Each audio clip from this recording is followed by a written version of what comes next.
I was slicing onions in my small Asheville kitchen when the vibration rattled the counter.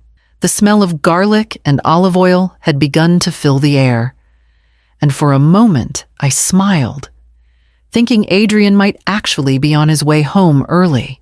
I wiped my hands on a dish towel and reached for the phone. The words on the screen stopped me cold. "I'll be staying at Lara's tonight. Don't wait up." For 32 years, I had been his wife. I had stayed through the thin times, the debts, the transfers that uprooted our family more than once. I had believed that loyalty was something you built brick by brick, season by season. Now it was shattered by a message that arrived while the onions hissed on the pan. At first I thought it must be a mistake, a text sent to the wrong person. But his name was there, clear and deliberate. Adrian didn't bother with typos. I stood very still, my hand gripping the counter until my knuckles ached. My instinct should have been anger or tears, but instead a kind of stillness settled over me, the way the mountains turn quiet before a storm. My thumb hovered. Then I typed back 7 words. "Thanks for letting me know." I set the phone down and turned the burner low. The onions were burning, but I didn't care. Something inside me had shifted, and I knew the meal would never be finished. Instead, I poured myself a glass of water, sat at the table, and stared at the empty chair across from me.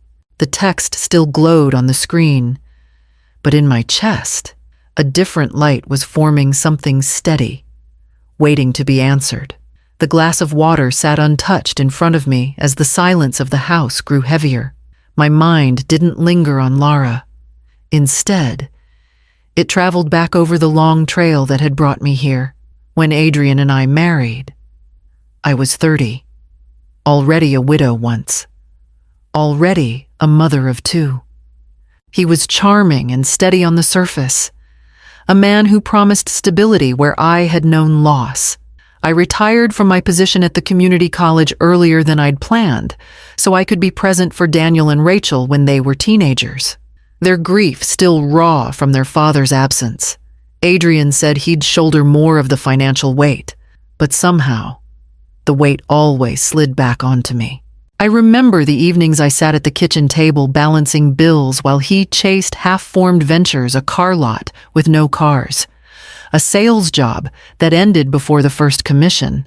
My pension checks and careful savings became the mortar that held us upright. I told myself it was worth it, that the children deserved a home that didn't echo with instability. Now, staring at the text on my phone, I wondered if they would remember those nights. Would Daniel only see his father's side and urge me to forgive for the sake of family appearances? Would Rachel, always the peacemaker, ask me to hold on a little longer so holidays stayed intact? The truth was, they had grown up with their own versions of sacrifice, watching me cover for Adrian's failings, watching me make excuses. Perhaps they had absorbed more than I thought. I rose from the table, rinsed the skillet in the sink, and let the water run until the smoke cleared. In the quiet that followed, I felt the first tug of a decision pulling me forward, and I knew the night would not end with only a reply to a text. I couldn't sleep. The words on the screen kept echoing, and the stillness of the house pressed down like a weight. Around midnight, I opened the hall closet and pulled out the stack of cardboard boxes I'd saved from Rachel's last move. They were meant for old books or linens, but tonight, they had a different purpose. I started in the bedroom, pulling open Adrian's side of the dresser. One drawer after another, I folded shirts into neat squares, stacking them without hesitation. The rhythm steadied me. Each piece of fabric seemed to loosen something clenched inside my chest. His cufflinks went into a small tin, his ties into careful rolls. I even wrapped his cologne bottles in newspaper so they wouldn't shatter. Precision gave me strength where emotion threatened to undo me. Then I reached the back of the closet. Hanging there was his fishing jacket, faded green with frayed cuffs, We had bought it in Gatlinburg on our honeymoon trip to the Smokies. He'd teased me for insisting we stop at every overlook, and I'd laughed until my stomach hurt when the rain caught us unprepared. He draped this very jacket over my shoulders as we huddled under a pine tree, promising a lifetime of shelter. My fingers lingered on the fabric. Tears slipped before I could stop them, blurring the worn patches at the elbows. For a moment, I wanted to press the jacket to my face, to remember the smell of campfire and rain, to believe in that promise again, but I didn't. I folded it slowly, deliberately, and laid it at the bottom of the box. By the time the clock struck 2, the room looked stripped bare, as if Adrian had already moved out. 8 boxes, 2 suitcases, lined against the wall, with every box taped shut. The air seemed lighter, and the weight on my shoulders thinned. I stood back, breathing deep, and realized that what I was packing wasn't just his clothes. It was the years I had carried for him, and before the night was over, I knew exactly where those boxes would go next. The boxes sat in a neat row by the door, waiting like silent witnesses. I slipped on my coat, found the car keys, and carried the first load down the front steps. The cold mountain air hit my lungs sharp and bracing. My old Subaru's hatchback groaned as I stacked the suitcases and cartons inside, trip after trip until the hallway was empty. By the time I slid into the driver's seat, my arms ached, but my resolve had never felt steadier. The roads through Asheville were quiet, only the occasional car passing beneath the glow of street lamps. I took the route south, past the shuttered storefronts of Biltmore Avenue, the city asleep except for me and the steady hum of tires on pavement. My eyes stayed fixed on the road, but my mind wandered back to the countless evenings I'd waited for Adrian to come home, dinner growing cold. Tonight, I wasn't waiting anymore. Lara's building rose from manicured grounds in Biltmore Park, all red brick and polished glass. I remembered the day Adrian asked me to drop him off there for a meeting. I'd believed him then. Now I knew better. As I pulled to the curb, luck delivered me an open security door. A young couple stepped out laughing, and I slipped inside before the latch could fall back into place. The elevator carried me to the 3rd floor. The hallway smelled faintly of detergent and perfume. I found the number I'd memorized from the directory and set down the first box, one by one. I built a tidy wall against her doorframe. Shirts, ties, shoes, all the fragments of a marriage he'd chosen to abandon. On top of the last suitcase, I placed a single folded note. His belongings. Yours now. I pulled out my phone and snapped a photo. Not out of spite, but to remind myself later that this moment had truly happened. My hands were steady as I turned away. By the time I reached the Subaru again, the weight that had followed me for years seemed lighter, as though the boxes carried more than just his clothes. I started the engine, already thinking about what waited for me back home. By the time I carried the last box inside, dawn had brushed a pale line over the mountains. My arms trembled from the weight of it all. But it wasn't just the lifting that left me weak. The house felt foreign, stripped bare of one presence, yet crowded with years of memory. I stood in the hallway, staring at the closed door. And then I made the call. I should have made long ago. The locksmith arrived just after sunrise. A man with gray whiskers and a polite nod. He moved with quiet efficiency, metal tools clicking like an unfamiliar language. Each turn of his wrench sounded like punctuation to a story finally ending. New bolts, new keys, a reset code for the keypad. When he handed me the fresh set of keys, I signed the slip without hesitation. $200 for peace was less than I had paid for Adrian's mistakes in a single week. After he left, the house exhaled. I walked from room to room, deleting Adrian's name from every corner of our shared life. His Netflix profile vanished with a keystroke. His gym membership canceled. The emergency credit card closed for good. My fingers trembled slightly on the phone keypad, but I pressed each number with deliberate force. With every deletion, the threads of dependency snapped, and the web he had spun around me began to fall away. By evening, I was exhausted. I opened a bottle of Cabernet, poured a glass, and settled into the armchair in the living room. The lamp cast a soft pool of light, and for the first time in years the house hummed with nothing but its own stillness. I sipped slowly, the wine warming me. Though the quiet pressed in, heavy and unfamiliar, I kept glancing toward the door, half expecting his knock, half dreading it. Each creak of the settling wood made my breath catch, but no hand came pounding. No key rattled in the lock. The night held only silence, vast and unbroken, and I sat listening, unsure if it comforted me or reminded me of all that was gone. The glass emptied slowly, and I set it down on the table beside me. My phone lit up in the darkness, buzzing with the first call I knew would not be the last. The phone began its first shrill ring just after 3. I had drifted into a shallow sleep on the sofa, the wine glass still on the table beside me. My heart jolted at the sound, but I let it buzz itself out. A pause, then another call, and another. Each one carried Adrian's name across the glowing screen, insistent as pounding on a locked door. On the 4th ring, I answered. His voice tumbled through the line, frantic and uneven. "Miriam, listen, it was nothing. Just a misunderstanding. You've blown this out of proportion." I didn't reply. Silence stretched, and he hurried to fill it. "She's just a co-worker." I was tired. I needed a place closer to the office. You know how late it's been lately. His words scraped against the memory of the text. Plain as a road sign. "I'll be staying at Lara's tonight." I let him circle himself before I spoke. "You said what you meant, Adrian." There was a beat. Then his tone shifted, oily with calculation. "It was a test. I needed to see if you'd fight for me. If you cared enough to make a scene. That's what people do when they're in love. Miriam, they fight." I felt a calmness settle in me, heavy as stone.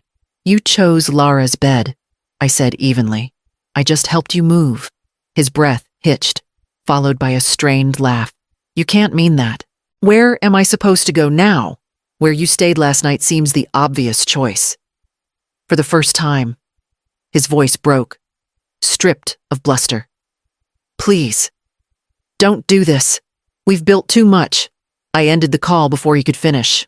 The phone buzzed again and again, but I turned it face down on the table. The silence that followed was no longer empty. It was deliberate. Claimed, I leaned back in the chair, eyes open to the dark, knowing that before long the children would hear of all this, and I would need to be ready. By mid-morning, the next day, my phone rang again, this time with Daniel's name. I braced myself before answering. His voice carried the tightness of someone who had already chosen a side. "Mom, I talked to Dad. He says it was a mistake. Can't you two work this out for the family's sake?" I closed my eyes, listening to the echo of his words. For the family's sake. I had lived half my life under that banner. I told him Adrian had made his choice, and I was done carrying the weight alone. Daniel sighed, frustration leaking through the line. "Think about the grandkids. Do you want them growing up with holidays split down the middle?" After we hung up, I sat very still, the silence thick around me. His plea wasn't cruel, but it cut deep all the same. Children never see the ledgers their parents keep. They only feel the fracture when it breaks. By late afternoon, Rachel knocked softly at the door. She stepped in, her nurse's eyes taking me in quickly, my unwashed hair, the untouched breakfast plate. She didn't scold, didn't press. She set down a bag of groceries and started unloading them as if it were the most natural thing in the world. When she finally sat across from me, she reached for my hand. "I saw how tired you looked even before all this. You don't have to explain. Her voice was gentle, but I caught the fear beneath it, the fear of choosing between parents, of being torn in half. I squeezed her fingers. You don't have to carry this. I'll handle it. Her eyes glistened, but she nodded. For the first time, I felt the divide. Clearly they wanted peace, but they weren't ready to accept the cost of dignity. That burden still rested on me. As night settled again, the phone lit up with another storm of messages, this time not from my children, but from Adrian himself, spreading his story where it would sting the most. By the next morning, Adrian had taken his battle public. His Facebook post spread like spilled ink. My wife has lost her mind. She locked me out of my own home. After decades together, she's turned cold and unstable. Old friends tagged, neighbors whispered. Even church acquaintances I hadn't seen in years added their pitying comments. Daniel called within the hour, his voice taut. Mom, maybe you should take it down a notch. People are talking. I could hear the hesitation, the uncertainty in him. He wanted to believe his father, wanted to believe both sides could still be balanced on a tightrope. Rachel, on the other hand, left a comment for all to see. There's more to this than what Dad is saying. Don't rush to judge. It wasn't a confession, but it was enough. My heart eased, knowing at least one of my children could see past appearances. Camilla came by that afternoon with her laptop and a steady look in her eyes. We're not letting him control this. Together, we pulled every screenshot, every late-night message Adrian had sent, every receipt of his so-called meetings with Lara, evidence piled like bricks, each one heavy enough to build a wall he couldn't climb. By evening, I had forwarded the file to the HR department of Adrian's company. Camilla insisted it was the right step. His post had painted me as unstable, but his own actions broke workplace policy, clear as day. 2 days later, the call came. Adrian had been suspended, pending investigation. The irony wasn't lost on me. The man who had accused me of being unsteady had just seen the ground give way beneath his own feet. I poured myself another cup of coffee, steady hands wrapping around the mug, when the sound of a truck idling outside drew me to the window. The low rumble of a truck outside pulled me from the chair. Through the blinds, I saw it, a U-Haul parked crooked at the curb, its headlights cutting across my lawn. Adrian climbed out of the passenger side, flanked by his cousins Rodney and Derek, men I hadn't seen in years but remembered as eager to follow his lead. Rodney was already at my porch with a screwdriver, while Derek started hauling patio chairs toward the truck. Adrian stood with his arms crossed, that familiar smirk plastered on his face, as if this street, this house, still belonged to him. Before I could speak, Noah stepped onto the porch beside me. He had driven in earlier after hearing the Facebook storm, and his broad frame filled the doorway now like a shield. Camilla stood behind us, phone raised, recording every second. Adrian's smirk faltered. This is my place too. Miriam, I have rights. No, I said, my voice steady. Every piece of your life was boxed and delivered to Lara's door. You don't live here anymore. Rodney froze at Noah's glare, the screwdriver slipping from his hand. Derek set the chairs back down, muttering. Then another voice carried up the walk. Afternoon, gentlemen, Officer Carlos Reyes said, badge glinting under the streetlight. Care to explain why you're attempting burglary? The cousins backed off quickly, but Adrian bristled. Miriam, you'll regret this. You'll regret losing me. I stepped forward, my words sharp as glass. No, Adrian, I regret giving you decades you didn't deserve. Carlos moved closer, citing the fraud attempts already on file, the trespass he was witnessing. In moments, Adrian's bravado cracked. His cousins climbed into the truck without him, and Carlos led Adrian toward the back seat of the cruiser. The truck's taillights disappeared down the street, leaving the night quiet again, a silence that felt like something finally ending. The weeks that followed were quiet in a way I had never known. Morning light streamed through the windows, catching on the hardwood floors, and the house no longer felt heavy. I brewed coffee each day without wondering if Adrian had drained the beans, and I let music play as loud as I pleased, the notes spilling into corners that had once held his clutter. Daniel came down from Raleigh one weekend, his voice softer than before. He stood in the kitchen, hands in his pockets, and finally said, "I'm sorry, Mom. I didn't see it. I should have trusted you."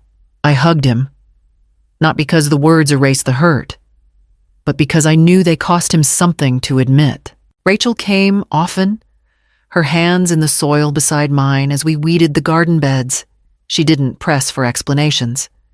She simply worked in rhythm with me, her quiet presence a balm.